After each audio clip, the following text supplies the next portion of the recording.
హైడ్రాపై తెలంగాణ ముఖ్యమంత్రి రేవంత్ రెడ్డి సంచలన వ్యాఖ్యలు చేశారు. ఈరోజు తెలంగాణ పోలీస్ అకాడమీలో థర్డ్ పరేడ్ పాసింగ్ అవుట్ కార్యక్రమంలో ముఖ్యమంత్రి రేవంత్ రెడ్డి హైడ్రా గురించి మాట్లాడారు. హైడ్రా కూల్చివేతలపై రేవంత్ రెడ్డి చేసిన వ్యాఖ్యలు సంచలనం రేపుతున్నాయి. చెరువులను ఆక్రమించిన వారిని చెరబడతామంటున్నారు ముఖ్యమంత్రి రేవంత్ రెడ్డి. ఎంతటి గొప్పవారైనా కూడా వదిలిపెట్టాం, అవసరమైతే చెరసాలకు పంపిస్తాం, అంతేగాని హైడ్రాపై వనకి తగ్గేదే లేదంటున్నారు ముఖ్యమంత్రి రేవంత్ రెడ్డి. అక్రమ విల్లాలు ఫామ్ హౌస్ల నిర్మాణాలను నేలమట్టం చేయడమే హైడ్రా లక్ష్యం అంటున్నారు ముఖ్యమంత్రి. ఇక ఇవాళ కాకపోతే రేపైనా కూలుస్తాం, భవిష్యత్తు తరాలకు అందించాల్సినటువంటి చెరువులు కుంటలను ఆక్రమిస్తే చూస్తూ ఊరుకోవాలా? స్వచ్ఛందంగా అక్రమ నిర్మాణాలను వదిలి వెళ్ళనంటూ రేవంత్ రెడ్డి ఫైర్ అయ్యారు. హైడ్రా కూల్చివేతలపై రేవంత్ రెడ్డి మాట్లాడిన ఈ వ్యాఖ్యలు సంచలనం రేపుతున్నాయి. ఎవరైనా సరే ఉపేక్షించేది లేదు, అవసరమైతే చెరసాలకు అంటే జైలుకు పంపిస్తామంటూ కూడా రేవంత్ రెడ్డి హెచ్చరిస్తున్నారు. అక్రమ విల్లాలు ఫామ్ హౌస్ల కూల్చివేతే లక్ష్యంగా హైడ్రా కొనసాగుతున్నట్టు చెప్పారు. ఒకసారి తెలంగాణ పోలీస్ అకాడమీలో రేవంత్ రెడ్డి చేసిన వ్యాఖ్యలు విందాం.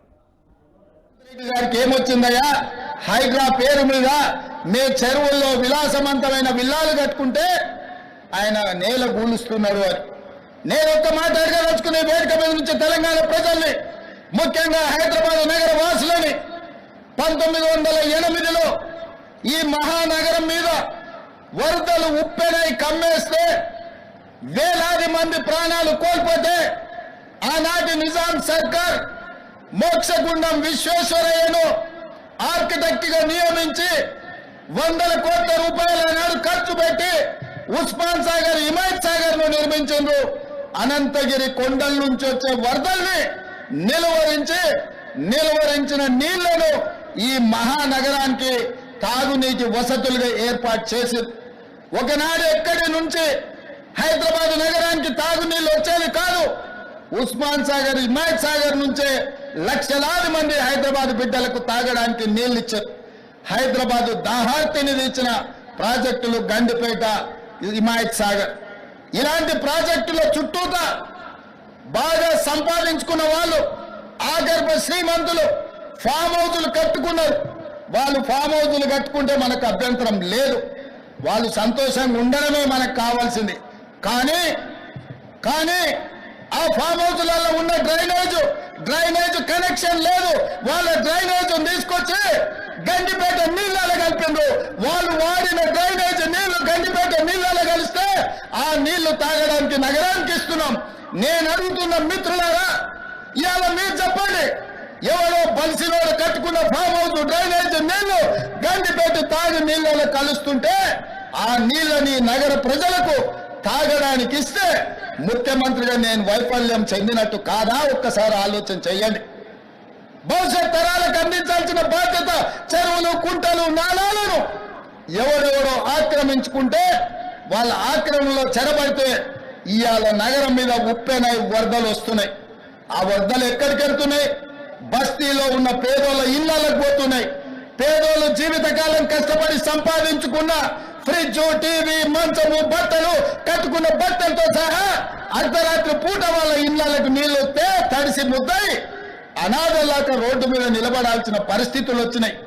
మున్నేరు వాగు పక్కన ఖమ్మంలో అయినా, వరంగల్ జిల్లాలో అయినా, హైదరాబాద్ నగరంలో అయినా, కృష్ణానది ఒడ్డున మునిగే ప్రాంతాలైనా దుర్మార్గులు ఆక్రమించుకున్న చెరువుల వల్లనే ఇవాళ వరదలు వస్తున్నాయి.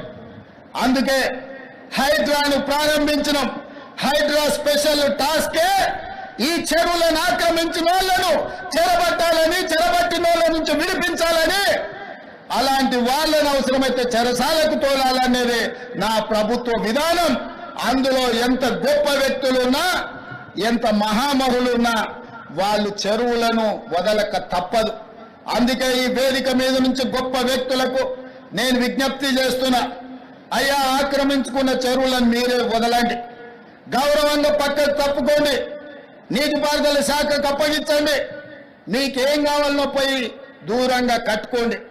లేకపోతే ఉన్న పలంగా నేల మట్టం కూలగొట్టే బాధ్యత నేను తీసుకుంటా. ఇవాళ FTL కానీ, బఫర్ జోన్లో కానీ, నాలాలలో అక్రమంగా నిర్మాణాలు ఏవైతే ఉన్నాయో వాటన్నిటినీ నిరభ్యంతరంగా మేము తొలగిస్తాం. మీరు ఎక్కడికి వెళ్ళినా, మీరు తాత్కాలికంగా కోర్టుల నుంచి ఏమన్నా తెచ్చుకున్నా న్యాయస్థానాలలో కూడా కొట్లాడి ఆ స్టేలను వెకేట్ చేయించి మీరు ఆక్రమణలు తొలగిస్తాం. ఇదే కాదు, ఇవాళ మూసి ఒకప్పుడు అనంతగిరి నుంచి వచ్చే కృష్ణానది జలాలకు ఒక ఆలవాలం. కానీ ఇవాళ కాలుష్యం అయిపోయింది. ఇవాళ మన బతుకులను చిందర వందర చేస్తున్నాయి. నల్గొండ జిల్లా రైతులు ఇవాళ ఏడుస్తున్నారు. హైదరాబాద్ నగరంలో నుంచి వచ్చిన కాలుష్యం నల్గొండ ప్రజలకు చేరుతుంది. అక్కడ పంటలు కూడా విషమయమైపోయినాయి. మా కోమటిరెడ్డి వెంకటరెడ్డి గారు పదే పదే నా దృష్టికి తీసుకొచ్చి నల్గొండకు వస్తున్న కాలుష్యాన్ని నియంత్రించండి, మూసిని ప్రక్షాళన చెయ్యండి అని. అందుకే కేంద్ర ప్రభుత్వ సహకారంతో మూసి ఆక్రమణలు తొలగించి మూసిని ప్రక్షాళన చేసి ఒక అద్భుతమైన మూసి రివర్ డెవలప్మెంట్ ఫ్రంట్ ను అభివృద్ధి చేసి పేదవాళ్ళకు అక్కడ వ్యాపారాలు చేసుకోవడానికి అవసరమైన అవకాశాలు కల్పిస్తాం. మరి ఇవాళ మూసి పరివాహక ప్రాంతంలో పేదలు ఆక్రమించుకొని ఉన్నారు. జిల్లాల నుంచి వచ్చి ఇల్లు కట్టుకొని ఉన్నారు. రూపాయి కూడబెట్టి గుడిసెలేసుకొని బ్రతుకుతున్నారు. వాళ్ళ పట్ల మానవత్వంతో వ్యవహరిస్తుంది ప్రభుత్వం. మూసి నాలలో ఉన్న శాశ్వత నివాసదారులు ఎవరైతే ఉన్నారో వాళ్ళందరికీ డబుల్ బెడ్రూమ్ ఇల్లు ఇచ్చే బాధ్యత ఈ రాష్ట్ర ప్రభుత్వం తీసుకుంటుంది. దాదాపుగా 11,000 మంది అక్కడ ఇల్లు ఉన్నాయి. ప్రతి వాడికి 11 కాదు, అవసరమైతే 12,000 మంది అయినా ప్రతి వాడికి డబుల్ బెడ్రూమ్ ఇల్లు ఇచ్చి వాళ్ళని ఆత్మగౌరవంతో బ్రతకటట్టు ఈ ప్రభుత్వం పునరావాసం కల్పిస్తుంది. అట్లాంటి కార్యక్రమాలలో ఇవాళ శిక్షణ పొందిన ఈ ఎస్ఐలు ప్రజల సహకారం కోసం మీరు బాధ్యత తీసుకోవాలి. అదే విధంగా ఎక్కడైతే ఆక్రమించుకున్నారో మూసీలు, ఎఫ్టీఏలు, బఫర్ జోన్, నాలాలో ఉన్న వాళ్ళు తొలగించండి. ప్రభుత్వ భూముల్లో లేకపోతే ప్రైవేట్ భూముల్లో అనుమతి లేకుండా కట్టుకున్న వాళ్ళని ఏదైనా రెగ్యులరైజ్ చేయడానికి స్కీమ్ ఉంది. కానీ ఎఫ్టీఎల్, బఫర్ జోన్, నాలాల వాటికి రెగ్యులరైజేషన్ స్కీమ్ లేదు. ఇవాళ కాకపోతే రేపైనా వాటిని తప్పకుండా తొలగిస్తాం. వాళ్ళ పట్ల కఠినంగా వ్యవహరిస్తాం. మీ అందరికీ నా విజ్ఞప్తి ఒక్కటే, రేపటి నుండి ప్రజల దగ్గరికి వెళ్తున్నారు. తెలంగాణ ప్రజలకు విశ్వాసం, నమ్మకం కలిగించండి. మన రాష్ట్రంలో గంజాయి మాట ఎత్తాలన్నా, డ్రగ్స్ గురించి ఆలోచన చేయాలన్నా, సైబర్ నేరాలను నియంత్రించాలన్నా, చెరువులు, నాలాలు చెరబట్టిన వాళ్లను మోకాళ్లలో వణుకు పుట్టాలి. రేవంత్ రెడ్డి గారికి ఏమొచ్చిందయ్యా? హైడ్రా పేరు మీద మీ చెరువుల్లో విలాసవంతమైన విల్లాలు కట్టుకుంటే ఆయన నేల గూలుస్తున్నాడు అని.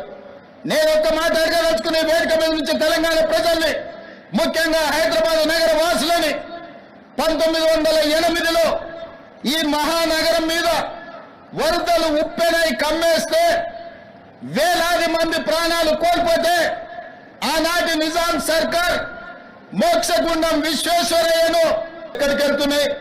బస్తీలో ఉన్న పేదోళ్ళ ఇళ్లకు పోతున్నాయి.